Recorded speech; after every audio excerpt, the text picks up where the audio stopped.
प्रयागराज से इस वक्त की बड़ी खबर। मुख्तार अंसारी के बेटे अब्बास अंसारी को ईडी की रिमांड बढ़ा दी गई है। आपको बता दें कि ईडी की टीम अब्बास अंसारी को कोर्ट में पेश करने के लिए पहुंची। पूछताछ के लिए ईडी ने फिर से कोर्ट से मांगी थी अब्बास की कस्टडी। बता दें कि पूछताछ के लिए रिमांड मांगी गई थी। ईडी ने दोबारा कस्टडी दी, बढ़ाने की मांग की थी।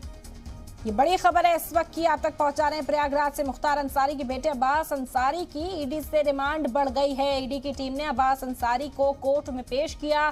पूछताछ के लिए ईडी ने फिर से कोर्ट से मांगी थी अब्बास की कस्टडी और पूछताछ के लिए ईडी ने दोबारा कस्टडी बढ़ाने की मांग की थी, जिसके बाद अब्बास अंसारी को कोर्ट में पेश किया गया था। बता दें कि कोर्ट ने ईडी की अर्जी पर 6 दिनों की कस्टडी रिमांड को मंजूर कर लिया है। अगले 6 दिनों तक ईडी की कस्टडी में रहने वाले अब्बास अंसारी। इससे पहले भी आपको बता दें कि जब अब्बास अंसारी को ईडी ने हिरासत में लिया था, गिरफ्तार कर कोर्ट में पेश किया था, तो 14 दिन की हिरासत कस्टडी मांगी गई थी, लेकिन कोर्ट ने उस वक्त सिर्फ 7 दिन की कस्टडी दी थी। लेकिन अब ईडी ने एक बार फिर से अब्बास अंसारी को कोर्ट के सामने पेश किया और इस बात को कहा कि अभी पूछताछ बाकी है, कुछ और सवाल हैं, कुछ और जानकारी है जो अब्बास अंसारी से इस वक्त ईडी को चाहिए है। उसके बाद इस रिमांड को अगले 6 दिनों तक के लिए बढ़ा दिया गया है। बड़ा अपडेट है, मुख्तार अंसारी के बेटे अब्बास अंसारी इस वक्त ईडी के हिरासत में है। पूछताछ उनसे जारी है और अपना बयान दर्ज कराने के लिए ईडी दफ्तर पहुंचे थे, जिस वक्त ईडी ने उन्हें हिरासत में लिया और देर रात गिरफ्तारी की भी खबर सामने आई थी।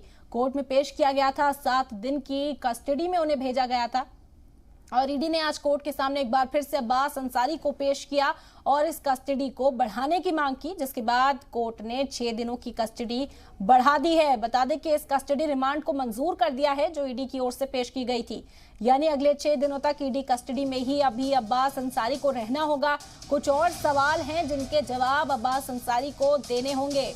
मुख्तार अंसारी के बेटे अब्बास अंसारी पर ईडी का शिकंजा कसता हुआ दिखाई दे रहा है। इससे पहले प्रॉपर्टीज को लेकर भी कई तनाजा था, प्रॉपर्टी कुर्क की गई अब्बास अंसारी की। इसके अलावा मुख्तार अंसारी के और भी कई घरवाले हैं जिन पर ईडी का शिकंजा इस वक्त कसता हुआ दिखाई दे रहा है।